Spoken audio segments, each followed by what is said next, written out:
2 Samuel. Chapter 20. There happened to be there a wicked fellow, whose name was Sheba the son of Bichri, a Benjamite, and he blew the trumpet, and said, We have no portion in David, neither have we inheritance in the son of Jesse. Every man to his tents, Israel. So all the men of Israel went up from following David, and followed Sheba the son of Bichri, but the men of Judah joined with their king, from the Jordan even to Jerusalem. David came to his house at Jerusalem, and the king took the 10 women his concubines, whom he had left to keep the house, and put them in custody and provided them with sustenance, but didn't go into them. So they were shut up to the day of their death, living in widowhood. Then the king said to Amasa, Call me the men of Judah together within 3 days, and be here present. So Amasa went to call the men of Judah together, but he stayed longer than the set time which had been appointed to him. David said to Abishai, Now Sheba the son of Bichri will do us more harm than Absalom did. Take your lord's servants and pursue after him, lest he get himself fortified cities, and escape out of our sight. Joab's men went out after him with the Kerethites, the Pelethites, and all the mighty men, and they went out of Jerusalem to pursue Sheba the son of Bichri. When they were at the great stone which is in Gibeon, Amasa came to meet them. Joab was clothed in his apparel of war that he had put on, and on it was a sash with a sword fastened on his waist in its sheath, and as he went along it fell out. Joab said to Amasa, Is it well with you, my brother? Joab took Amasa by the beard with his right hand to kiss him. But Amasa took no heed to the sword that was in Joab's hand. So he struck him with it in the body and shed out his bowels to the ground, and didn't strike him again, and he died. Joab and Abishai his brother pursued Sheba the son of Bichri. One of Joab's young men stood by him, and said, He who favors Joab, and he who is for David, let him follow Joab.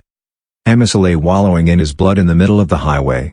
When the man saw that all the people stood still, he carried Amasa out of the highway into the field, and cast a garment over him when he saw that everyone who came by him stood still. When he was removed out of the highway, all the people went on after Joab to pursue Sheba the son of Bichri. He went through all the tribes of Israel to Abel, to Beth-Maachah, and all the Berites. They were gathered together, and went also after him. They came and besieged him in Abel of Beth-Maachah, and they cast up a mound against the city, and it stood against the rampart, and all the people who were with Joab battered the wall to throw it down. Then a wise woman cried out of the city, Hear, hear. Please say to Joab, Come near here, that I may speak with you. He came near to her, and the woman said, Are you Joab? He answered, I am. Then she said to him, Hear the words of your servant. He answered, I'm listening. Then she spoke, saying, They used to say in old times, They shall surely ask counsel at Abel, and so they settled a matter. I am among those who are peaceable and faithful in Israel. You seek to destroy a city and a mother in Israel. Why will you swallow up Yahweh's inheritance? Joab answered, Far be it from me, that I should swallow up or destroy. The matter is not so. But a man of the hill country of Ephraim, Sheba the son of Bichri by name, has lifted up his hand against the king, even against David. Just deliver him, and I will depart from the city. The woman said to Joab, Behold, his head will be thrown to you over the wall.